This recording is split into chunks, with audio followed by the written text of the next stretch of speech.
سلام كبيدات، كيف راكم دايرين؟ كلشي مزيان كما العاده. مرحبا بكم في قناه الحصار بنت الغربه او كوسينه الحصار.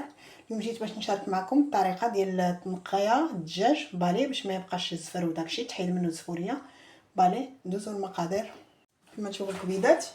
هنايا الطريقه ديال غسيل الدجاج. هنا خديت واحد الفروش بالي كما تلاحظوا، نجمع له الرجلين ديالو مع بعضياتهم هكايا كما تشوفوا بالي، وكنوركها على هنا على الجناب حتى الفروج كتسمعيه طردق عصي. بهاد الطريقه هنا نقول لكم علاش درت هاد الطريقه هذه.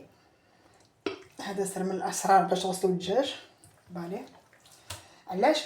باش داك الماء وديك كما نقولوا عنده واحد الماء واحد بحال الشحمه او بحال الريوق كيكونوا هنا وما كيخرجوش لا خليتيه هكاك، وحتى الدم لا كان كيخرج بهاد الطريقه هذه. دابا غندوزو كناخذ واحد الموس، كناخذ هاد جناحتين بهاد الطريقه هذه، كنقي الفروج مزيان من الوسخ ديالو فوالا. بالنسبه هنا كنحيد له هاد البليصه هذه،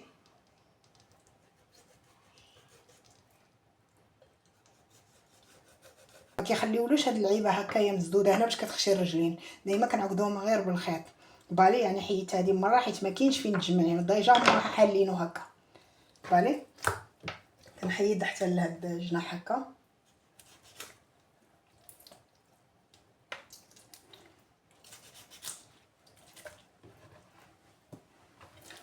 كناخذ هاد الشحمه اللي كتكون هنا بالجناب حتى هي كنحيدها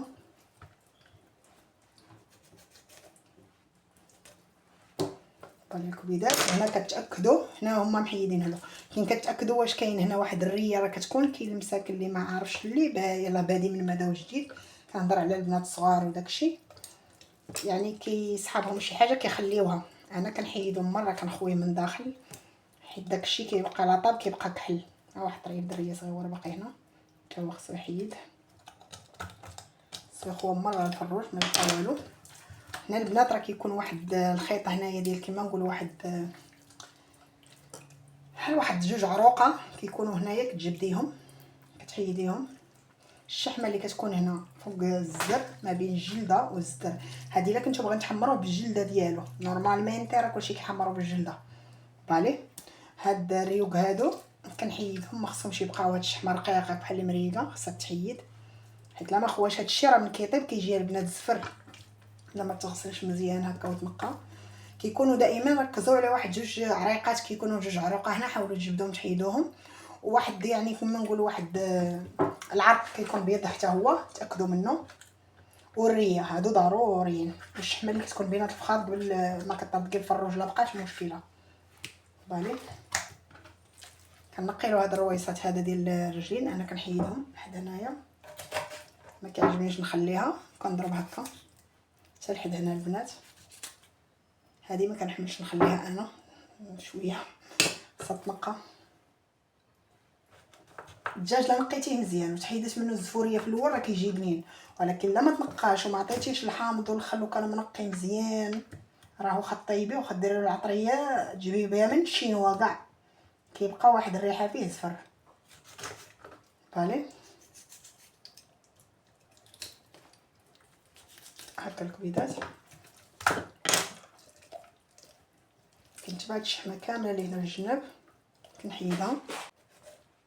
انا كيعجبني الفروج يعني هنا يخليو فيه ديك فين كتقبطي الرجلين، ولكن البنات كيبيعوه دائما هكايا الشحمه كامله ما خصهاش تبقى بالي الكبيدات بالي. هنا كناخذ الملح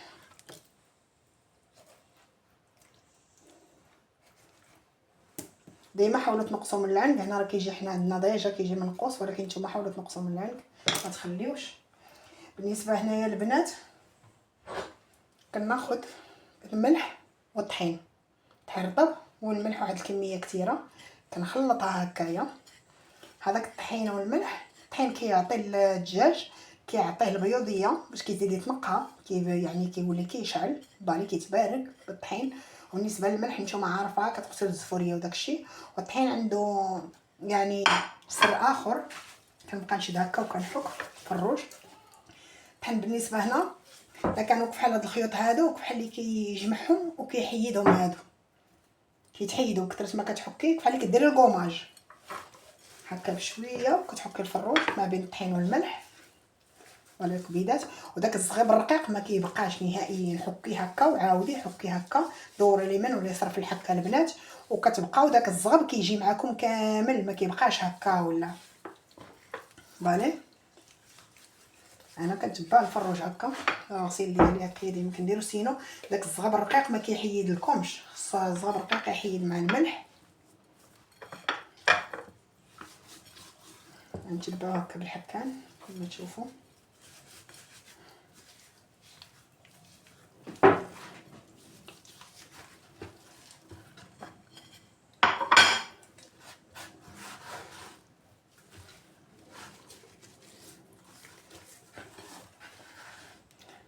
شد الملح كنخشيها في هاد الجناب هنا هكايا.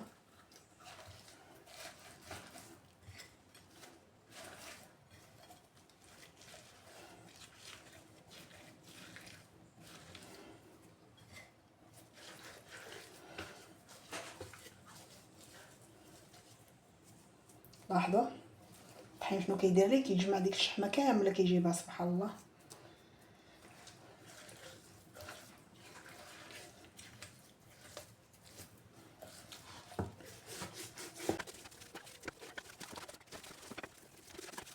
هما هادو اللي كيكونوا في الجناب من كطردكي كيخرجوا بالي، سينو راه ما غيخرجولكش في الدجاج.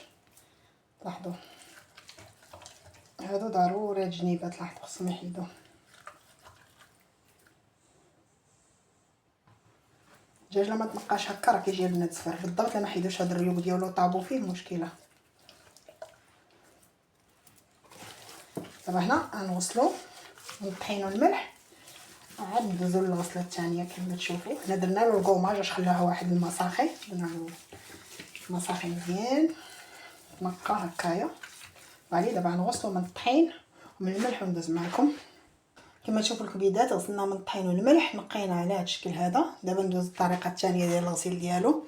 هذه غير باش كيتنقى الزغب وكيرجع بيض وحتى شي زغيبه رقيقه ما كتبقى فيه.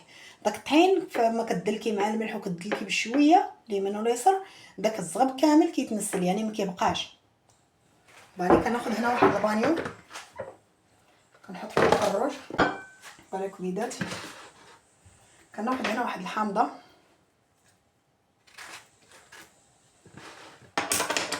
كنعصر الحامض عليه مزيان.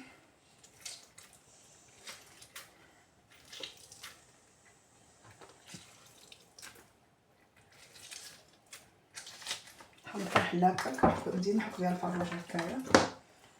كناخذ اللوب ديال الحامض ماشي القشره، القشره كتخلي المروريه الخضره. كناخذ هذا اللوب ديال الحامض بالزفوريه كتزيد تحيد منه. كنزيد الملح كنعطيه واحد الكميه كثيره د الملح هكا كما تشوفوا. كنتمنى الفيديو يكون واضح.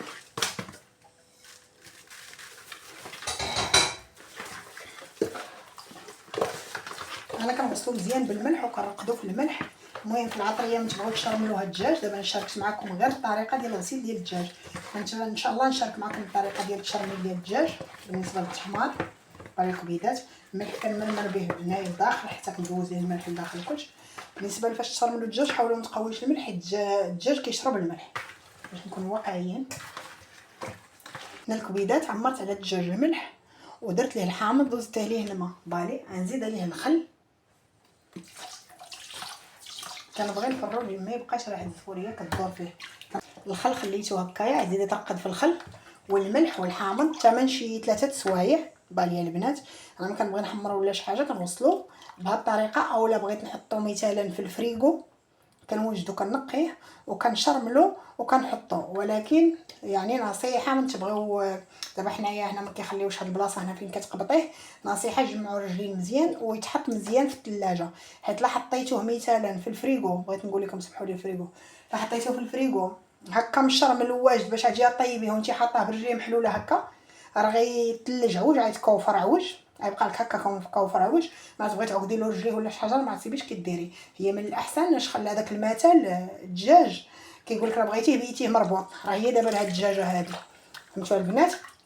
يعني من الاحسن ديروا لها الخيط وتجمعوها كامله، يعني تقدر كامله هكا مجموعه. ملي كتبغيو طيبوا كتلقاوه واجد. انا ديال الطريقه اللي كندير، كنشرملو كنوجدو كنخليه في الفريغو. النهار اللي كنحتاجو كيكون مرقد، شرب العطريه، يعني تغسل مزيان وداك الشيء. كتجي كتسقى البصله وتحط العطريه وكتحطيه هكا. الا كان جايك شي واحد مزروب ولا انت مزروبه ولا داك الشيء. علاش دابا نخليه حتى ماشي 3 سوايع وندوز مع خوتي. كما تشوفوا الكبيدات غسلتهم من الماء يعني وصفيتو كما تلاحظوا. هذه هي الطريقه ديال الغسيل ديال الدجاج اللي شاركت معكم. كنتمنى تنال الاعجاب ديالكم. وهنا الاختيار كيبقى لكم، بغيتو تشرملوه، بغيتو تحتفظوا به في الفريغو، بغيتو تقرضوه وتشويوه ولا ديروه في الفران، الاختيار كيبقى لكم. المهم انا شاركت معكم طريقه الغسيل باش ما تبقى زفوريه والطريقه اللي كندير انا. كنتمنى تنال الاعجاب ديالكم وشكرا.